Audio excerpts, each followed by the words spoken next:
জানিয়ে দিব আজকের বাংলার চাঞ্চল্যকর সংবাদ। শুরুতেই সংবাদ শিরোনাম। বিএনপি সরকারে আসতেই জামিনে ফিরছে আওয়ামী লীগ, থাকছে প্রতিবেদনে।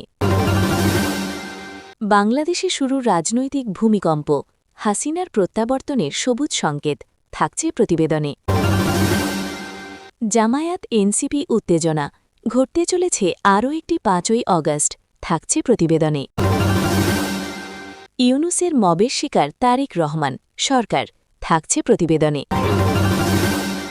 পুলিশ হত্যার বেজানে আতঙ্কিত জুলাই যোদ্ধারা, বিপদ বাড়ছে ইউনূস উপদেষ্টাদের, থাকছে প্রতিবেদনে। এতক্ষণ শুনতেছিলেন সংবাদ শিরোনাম, এখন বিস্তারিত। বিএনপি সরকারে আসতেই জামিনে ফিরছে আওয়ামী লীগ। ২৬ ও ২৭ ফেব্রুয়ারি ২০২৬। বরিশাল, নারায়ণগঞ্জ, কুষ্টিয়া, কক্সবাজার একটার পর একটা আদালত কক্ষে উচ্চারিত হচ্ছে একটি শব্দ, জামিন মঞ্জুর। সাবেক এমপি জেবুন-নেসা সহ আওয়ামী লীগ যুবলীগের ৩ নেতার জামিন মঞ্জুর হয়েছে। বাকিরা হলেন বরিশাল মহানগর ছাত্রলীগের সাবেক সভাপতি এবং বরিশাল সদর উপজেলা পরিষদের প্রাক্তন ভাইস চেয়ারম্যান জসিমউদ্দিন এবং বরিশাল মহানগর যুবলীগের যুগ্ম আহ্বায়ক মাহমুদুল হক খান মামুন। জামিন পেয়েছেন তালুকদার ইউনূস, জামিন পান সেলিনা হায়াত আইভি, আইনি প্রক্রিয়ায় স্বস্তি পাচ্ছেন। কুষ্টিয়ায় হানিফের পরিবারের সদস্যদের বিরুদ্ধে দায়ের হওয়া মামলা এখন অনেকটাই শ্লথ গতিতে চলছে। এই নামগুলি শুধু ব্যক্তি নন, এরা প্রতীক। কক্সবাজারের আব্দুর রহমান বদিও জামিন পেয়েছেন। যে দলটিকে নিয়ে ভাবা হয়েছিল বাংলাদেশের রাজনৈতিক মঞ্চ থেকে মুছে ফেলা যাবে, সেই দলের কার্যালয় একে একে খুলছে। এখন পর্যন্ত ৭২টি কার্যালয় খোলা হয়েছে। জামিনে মুক্তি পাচ্ছেন একের পর এক নেতা। এটা কি স্বাভাবিকতা, নাকি বাংলাদেশের রাজনীতিতে একটা আসলে রিভার্স গিয়ার? আদালতের বক্তব্য পেশ পরিষ্কার। চার্জশিট দুর্বল, অভিযোগে সুনির্দিষ্ট প্রমাণ নেই। ৫ অগস্ট পরবর্তী আবেগী গণমামলা আদালতের কাঠগড়ায় টিকছে না। আইনের ভাষায় এটি স্বাভাবিক, কিন্তু রাজনীতির ভাষায় এটিকে বলা যায় মুড চেঞ্জ। ৭২টি কার্যালয় খুলে নীরব প্রত্যাবর্তন আওয়ামী লীগের। একসময় তালাবদ্ধ ছিল যে অফিসগুলো, জেলা, মহানগর, উপজেলা পর্যায়ে আওয়ামী লীগের ৭২টি কার্যালয় খুলে গিয়েছে। রাজনীতিতে কার্যালয় মানে শুধু ভবন নয়, এটা সংগঠন পুনর্গঠন, মাঠ দখল, বার্তা দেওয়া। আর সেই বার্তা হলো, আমরা ছিলাম, আমরা আছি, আমরা থাকব। রাজশাহী রেঞ্জের ডিআইজি মাহমদ শাহজাহানের নির্দেশনা পরিষ্কার। মাঠে নামলে অন্য মামলায় পুনরায় গ্রেফতার করতে হবে, অর্থাৎ প্রশাসনিক পুরোপুরি নরম নয়। প্রশ্ন উঠছে, আদালত বারবার জামিন দিলে প্রশাসনিক কড়াকড়ি কতদিন টিকবে? এখানেই তৈরি হচ্ছে দ্বিমুখী বাস্তবতা। আদালত বলছে পাকাপোক্ত প্রমাণের অভাবেই অভিযুক্তের জামিন মঞ্জুর করতে হচ্ছে। প্রশাসন বলছে সক্রিয় হলে আবার গ্রেফতার। আর রাজনীতি বলছে পর্দার আড়ালে কিছু চলছে কি। এদিকে রাজনীতির পাড়ায় সমঝোতার গুঞ্জন। বিএনপি কি কৌশলগতভাবে আওয়ামী লীগের পুনরুত্থান মেনে নিচ্ছে? ধারণার দুটি কাজ করতে পারে এই ক্ষেত্রে। সরকার কিংবা বড় দলগুলি ভাবছে সম্পূর্ণ নির্মূলের রাজনীতি বড় অস্থিরতা তৈরি করে। অপরদিকে একটি অংশগ্রহণমূলক নির্বাচন চাইলে বড় দলকে পুরোপুরি বাইরে রাখা যায় না। কিন্তু বিএনপি কর্মীরা এই বাস্তবাদ মেনে নিচ্ছে।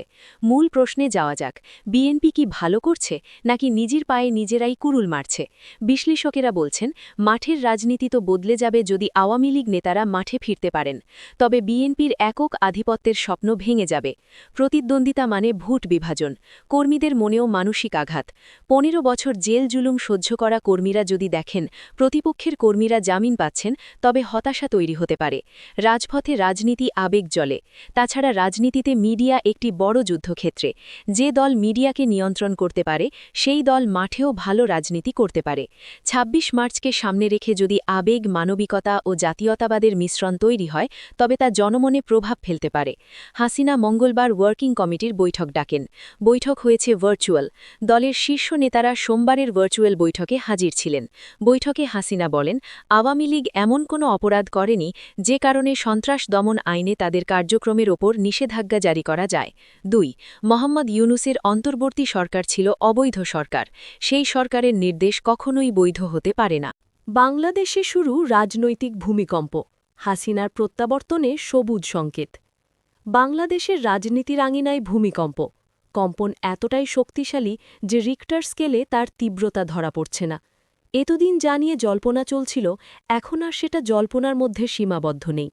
এই ভূমিকম্প শেখ হাসিনার দেশে ফেরা নিয়ে। সম্প্রতি বঙ্গবন্ধু কন্যা দলের ওয়ার্কিং কমিটির বৈঠক করেন। বৈঠক হয়েছে ভার্চুয়াল। ওই বৈঠকে দলের বেশ কয়েকজন প্রথম সারির নেতা উপস্থিত ছিলেন।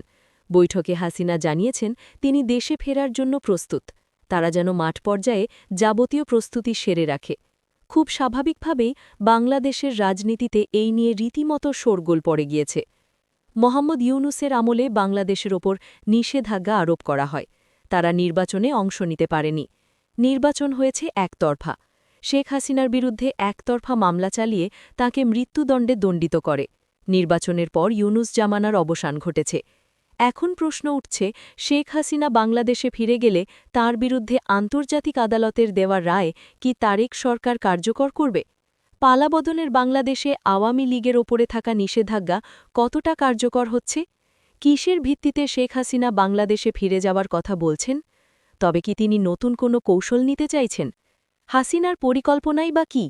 শেখ হাসিনা দেশে ফিরলে কি নতুন করে বাংলাদেশ অশান্ত হতে পারে?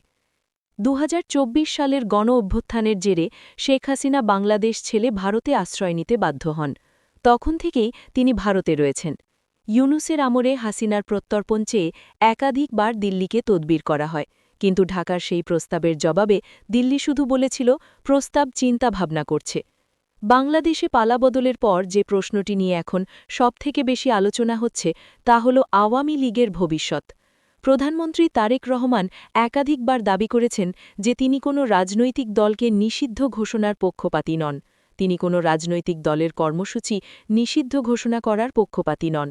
হাসিনার আমলে এই বিএনপিকে দীর্ঘদিন নিষিদ্ধ ঘোষণা করা হয়েছিল। তারেক রহমান সেই পথে হাঁটবেন কিনা সেই প্রশ্ন এখন ঘোরাঘুরি করছে।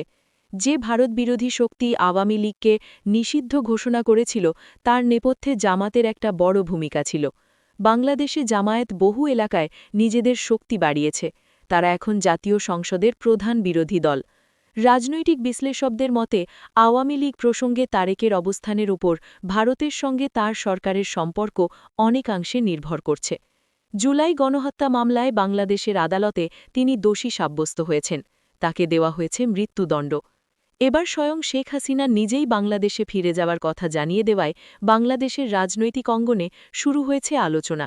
জানা গিয়েছে সোমবার রাতে বাংলাদেশবাসীর উদ্দেশ্যে এক ভার্চুয়াল বার্তায় সেটি বোঝানোর চেষ্টা করেন আওয়ামী লীগের নেত্রী।